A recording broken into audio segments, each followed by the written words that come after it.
গত বছর জুলাই আগস্টের আন্দোলনে এই তরুণদের ভূমিকা ছিল সবচেয়ে বেশি।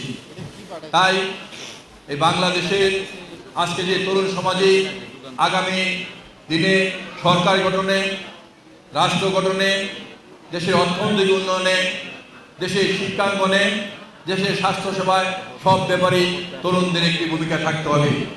এই ব্যাপারে আমাদের পার্টির ভারপ্রাপ্ত চেয়ারম্যান তারেক রহমান তার 31 দফায় বিভিন্ন পয়েন্টে কিন্তু তার ব্যাখ্যা দিয়েছেন, বিশেষ করে তরুণদের ব্যাপারে, তরুণদের করণীয় এবং আমাদের দল কি কি করবে।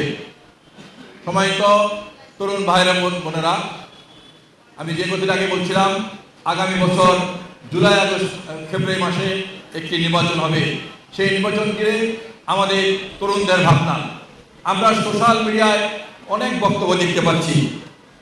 আমরা দেখতে পাচ্ছি একটি দল সোশ্যাল মিডিয়ায় তরুণদেরকে বিভ্রান্ত করার চেষ্টা করছে। তারা বলছে, আপনারা আওয়ামী লীগ দেখেছেন, বিএনপি দেখেছেন, একটি নতুনদেরকে দেখুন। আমরা কিন্তু এই বাংলাদেশের মাটিতে সব তরুণ সমাজ কিন্তু সব দলটি দেখেছেন। আওয়ামী লীগ দেখেছেন, বিএনপি দেখেছেন, জামাত দেখেছেন, জাসদ দেখেছেন, কমিউনিস্ট পার্টি দেখেছেন, বিভিন্ন রাজনৈতিক দলকে দেখেছেন। আপনার স্বাধীনতা যুদ্ধ শুরু থেকে আমরা যদি বিভিন্ন দলের কথা দেখি, স্বাধীনতা যুদ্ধের সময় একটি দল, যে দলটি আজকে তরুণদেরকে বিভ্রান্ত করার চেষ্টা করছে, যে দলটি স্বাধীনতা যুদ্ধের বিরুদ্ধে ছিল, এই দলটি কিন্তু স্বাধীনতা যুদ্ধের সময় পাকিস্তান সরকারের পক্ষে ছিল।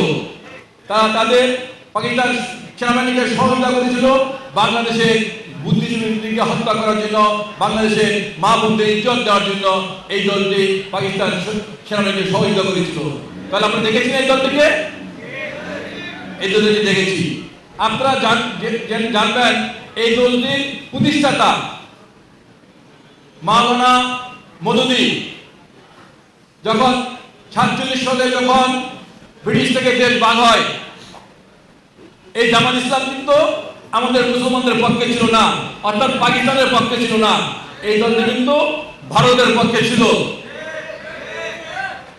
এই দলটি আবার স্বাধীনতা যুদ্ধের সময় আমাদের পক্ষে ছিল না, এই দলটি কিন্তু পাকিস্তানের পক্ষে ছিল।